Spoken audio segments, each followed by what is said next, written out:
ಕುಮಾರಣ್ಣ ಅವರು ಹೇಳಿದ್ರು, ನಾನು ಫೋನ್ ಮಾಡಿದ್ದೀನ, ನಾನು ಧಮ್ಕಿ ಹಾಕಿದ್ದೀನ ಅಂತ ಹೇಳಿ.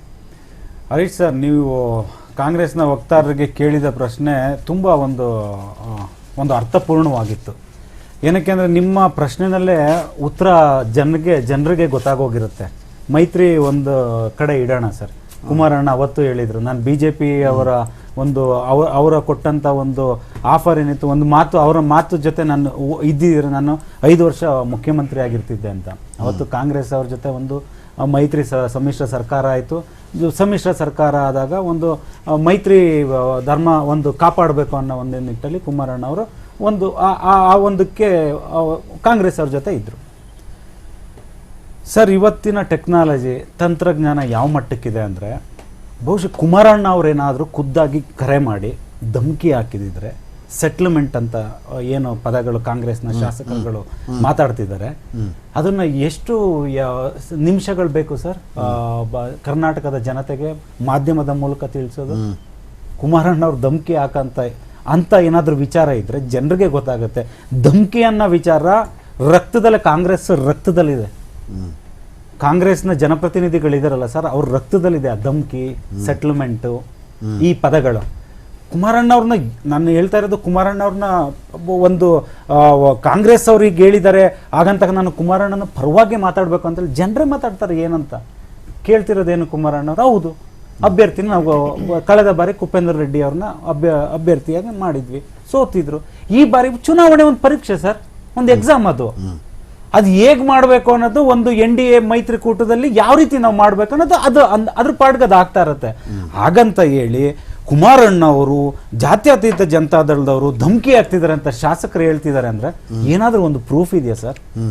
ಒಂದು ಪ್ರೂಫ್ ಬೇಡಿಕೆ ಇಟ್ಟಿದ್ದು ದುಡ್ಡು ಕೊಡ್ತೀನಿ ಅಂತ ಸರ್. ಅದು ಏನ್ ಗೊತ್ತಾ, ಏನಾಗಿದೆ ಗೊತ್ತಾ, ಕಾಂಗ್ರೆಸ್ನ ಶಾಸಕರುಗಳು ಬೂತ್ ಮಟ್ಟದ ಕಾರ್ಯಕರ್ತರಾಗಿ ಜನಗಳ ಜೊತೆ ಬೆರೆತು ರಾಜಕೀಯದಲ್ಲಿ ಮಿಂದು ಎದ್ದು ರಾಜಕಾರಣಿ ಆಗಿದ್ರೆ ಈ ಪದಗಳು ಈ ರೀತಿ ಬರ್ತಿರ್ಲಿಲ್ಲ. ಅವರು ಬಿಸ್ನೆಸ್ ಮ್ಯಾನ್ಗಳು. ಅನಿವಾರ್ಯತೆ ಕಾರಣದಿಂದ ನಮ್ಮ JDS ಹಾಗೂ BJP ಏನೋ ಒಂದು ಕಳೆದ ಬಾರಿ ಚುನಾವಣೆನ ಒಂದು ಗುದ್ದಾಟ, ಅಲ್ಲಿ ಬಂದಂತ ಕಾಂಪಿಟೇಷನ್ ಇಂದ ಬಂದಂತವ್ರು ಶಾಸಕರು ಇವತ್ತೇನು ಮಾತಾಡ್ತಿದ್ದಾರೆ ಧಮ್ಕಿ ಸೆಟಲ್ಮೆಂಟ್ ಅಂತ. ಈ ಬಿಸ್ನೆಸ್ ಮಾಡೋ ಅಂತ ಕೊಡ್ಬೇಕಲ್ವಾ ಸರ್? ತಂತ್ರಜ್ಞಾನ, ನಾನು ಅದೇನೇ ಹೇಳ್ತಿರೋದು, ಟೆಕ್ನಾಲಜಿ ಇವತ್ತು ಯಾವ ಮಟ್ಟಕ್ಕಿದೆ ಅಂತ ಅಂದ್ರೆ ಮಿನಿಟ್ ಅಲ್ಲಿ ಆಗುತ್ತೆ. ದಾಖಲೆಗಳು ಕೊಡಿ, ಬರೀ ದಾಖಲೆಗಳು ಕೊಡ್ತೀನಿ ಅಂದ್ರೆ 9 ತಿಂಗಳಿಂದ ಹೇಳ್ತಿದ್ದೀರಾ. ಪ್ರತಿಯೊಂದಕ್ಕೂ ಗ್ಯಾರಂಟಿ ಕೇಳಿದ್ರೆ ದಾಖಲೆ ಬಿಡುಗಡೆ ಮಾಡ್ತೀವಿ, ಶ್ವೇತಪತ್ರ ಹೊರಡಿಸ್ತೀವಿ. ನಮ್ಮ ಆದಾಯ ಯಾವ ಮಟ್ಟಕ್ಕಿದೆ, ಮೂಲಭೂತ ಸೌಕರ್ಯಗಳಿಗೆ ಏನ್ ಮಾಡಿದ್ದೀರಾ, ಅಭಿವೃದ್ಧಿಗಳಿಗೆ ದಾಖಲೆ ಕೊಡ್ತೀವಿ. ಎಷ್ಟು ಕೇಳ್ತಾ ಇದ್ರೆ ಎಲ್ಲಿಗೆ ಬಂದಿದೆ? 9 ತಿಂಗಳಲ್ಲಿ ಯಾವ್ದಾದ್ರು ಒಂದಕ್ಕೆ ದಾಖಲೆ ಕೊಡ್ತಿದ್ದೀರಾ ನೀವು? ಇಲ್ಲೂ ಇಲ್ಲ, ಇದು ದಾಖಲೆ ಇಲ್ಲ ಅಂತೀರಿ ಇಲ್ಲಿ ಸರ್. ಇವ್ರು ಕುಮಾರಣ್ಣನ ಇವರು ಪದಗಳನ್ನ, ಈಗ ರವಿಕುಮಾರ್ ಗೌಡ ಅವರು ಹೇಳಿದ ಹಾಗೆ ನಮ್ಮ ಹತ್ರ ಪ್ರೂಫ್ ಇದೆ, ನಾವು ತನಿಖೆ ಸಂದರ್ಭದಲ್ಲಿ ಇದನ್ನು ಕೊಡ್ತೀವಿ, ಈಗ ಕೊಡುವಂಥದ್ದು ಸರಿಯಲ್ಲ ಅಂತ ಹೇಳಿದ್ದಾರೆ. ಅಂದ್ರೆ ಶಾಸಕರು, ಮಾನ್ಯ ಶಾಸಕರಿಗೆ ಕಳೆದ 15 ದಿನಗಳಿಂದ ಅವ್ರಿಗೆ ಗೊತ್ತಾಗಿದೆ, ಎಲ್ಲೋ ನನ್ನ ಒಂದು ವೈಯಕ್ತಿಕ ಕಾರಣಕ್ಕೆ, ನನ್ನ ಒಂದು ಪರ್ಸನಲ್ ಮಿಸ್ಟೇಕ್ ಇಂದ ಆ ಒಂದು ಕೆರೆಗೋಡಲ್ಲಿ ಆಗಬಾರ್ದಂತ ಒಂದು ಅಚಾತುರ್ಯ ಆಗಿ ಆ ಅನಾಹುತಕ್ಕೆ ನಾನು ಕಾರಣನಾದೆ. ಇದನ್ನ ಎಲ್ಲೋ ಮರೆ ಮಾಚಲಿಕ್ಕೆ, ಇದು ಎಲ್ಲೋ ಪಕ್ಷಗಳನ್ನ ಟಾರ್ಗೆಟ್ ಮಾಡಲಿಕ್ಕೆ, ಬಹುಶಃ ಅವ್ರೇನಾದ್ರೂ ಬೇರೆ ಟಾಪಿಕ್ ನ ತಗೊಂಡ್ ಬಂದು ಚರ್ಚೆಗೆ ಇಟ್ಟಿದ್ರೆ ಮಾನ್ಯ ಶಾಸಕರು ನಾನು ಒಪ್ತಿದ್ನೇನೋ. ನೀವು ಹೋಗಿ ಎಲ್ಲೋ ಮಿಸ್ಟೇಕ್ ಆಗಿ ಕಾಂಗ್ರೆಸ್ ಅಲ್ಲಿರೋಂಥ ಧಮ್ಕಿ ಶಾಸಕರು, ಧಮ್ಕಿ ಮಿನಿಸ್ಟರ್ಗಳಿಗೆ ನೀವು ಹೋಲಿಸೋದ್ಬಿಟ್ಟು ಕುಮಾರಣ್ಣಂಗೆ ಹೋಲಿಸ್ತಿದ್ದೀರಾ ಅಂದ್ರೆ ಬಹುಶಃ ಇದಕ್ಕಿಂತ ಒಂದು ಮೂರ್ಖತನದ ಪರಮಾವಧಿ ಯಾರೂ ಇಲ್ಲ ಸರ್. ನಾನು ಅದೇ ಹೇಳೋದಲ್ಲ, ಈ ಬಿಸ್ನೆಸ್ ಮ್ಯಾನ್ಗಳು ಶಾಸಕರಾದ್ರೂ ಇದೇ ಸರ್ ಆಗೋದು. ಮಾತಾಡಿ, ಚುನಾವಣೆಗಳು ಆಗ್ಬೇಕು. ಹೌದು, ಯಾವ್ದಿರಲ್ಲ, ಚುನಾವಣೆಗಳಲ್ಲಿ ಎಲ್ಲಾ ರೀತಿ ಇರುತ್ತೆ, ಏರುಪೇರು ಇರುತ್ತೆ, ಅವು ಜಗಳಗಳಿರುತ್ತೆ, ಕಿತ್ತಾಟ ಇರುತ್ತೆ, ಪರಸ್ಪರ ಮಾತಿನ ಡೆಮಾಕ್ರಸಿ, ಬ್ಯೂಟಿ ಆಫ್ ಡೆಮಾಕ್ರಸಿನೇ ಅದಲ್ವ ಸರ್. ಡಿಸ್ಕಷನ್ ದಾಖಲೆ ತೋರಿಸಿ ಅಂತೀರಿ ನೀವು.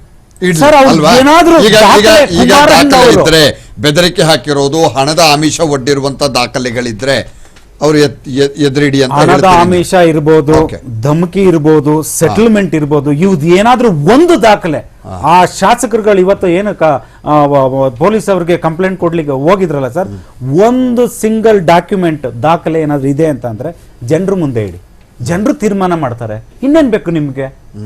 ನಿಮ್ಮ ಫೈನಲ್ ಏನು ಸರ್ ಆ ಶಾಸಕರಿಗೆ JDS ತನಿಖೆ ಆಗೋದು ಬೇಡ. ಅಷ್ಟೇ. ತನಿಖೆ ಆಗೋದು ಬೇಡವಾ? ಇವತ್ತು ಜನರ ಮುಂದೆ ಇಟ್ರೆ ಸಾಕು, ತನಿಖೆ ಆಗೋದು ಬೇಡವಾ? ಸರ್ ಜನರ ಮುಂದೆ ಇಟ್ರೆ ಗೊತ್ತಾಗುತ್ತಲ್ಲ Next ತನಿಖೆಗೆ ಯಾರು ಬರುತ್ತೆ. ಯಾರಿಗೆ ಯಾರು ಮಾಡ್ತಿರೋದು ದ್ರೋಹ ಇದು, ಯಾರ ಮೇಲೆ ಯಾರು Okay. ಆಪಾದನೆ ಮಾಡ್ತಿದ್ದಾರೆ ಅಂತ ಗೊತ್ತಾಗುತ್ತಿಲ್ಲ. ಇವ್ರಿಗಿಲ್ಲ ಸರ್ ಇಲ್ಲಿ ದಾಖಲೆ ಇದ್ರೆ. ಸರ್ ನಾನು ಹೇಳ್ತೀನಲ್ಲ, ಇವತ್ತಿನ ಟೆಕ್ನಾಲಜಿನಲ್ಲಿ ಎಷ್ಟು ನಿಮಿಷ ಬೇಕು ಸರ್? ಕ್ಷಣದಲ್ಲಿ ದಾಖಲೆ ಕೊಡ್ಬೋದಲ್ಲ ಸರ್? ಫೋನ್ ಕರೆ ಬಂದಿದ್ರೆ ಅದು ತೋರ್ಸ್ಲಿಕ್ಕೆ ಆಗಲ್ವಾ ಸರ್? ಇಲ್ಲ, ಇವ್ರ ಹತ್ರ ಏನೂ ಇಲ್ಲ. ಇವ್ರಿಗೇನೋ ಒಂದು ಟಾಪಿಕ್ ನ ಡೈವರ್ಟ್ ಮಾಡ್ಲಿಕ್ಕೆ ಈ ರೀತಿ ವಿಚಾರಗಳನ್ನ ಕಾಂಗ್ರೆಸ್ ಅವರು ಆಗಿಂದಾಗೆ ಕಳೆದ 9 ತಿಂಗಳಲ್ಲಿ ಏನಿಲ್ಲ ಅಂದ್ರೆ ಒಂದು 25 ಟಾಪಿಕ್ಗಳನ್ನ ಡೈವರ್ಟ್ ಮಾಡ್ಲಿಕ್ಕೆ ಈಗ ಒಂದೊಂದೊಂದೊಂದು ತರ್ತಾ ಇರ್ತಾರೆ. ಓಕೆ.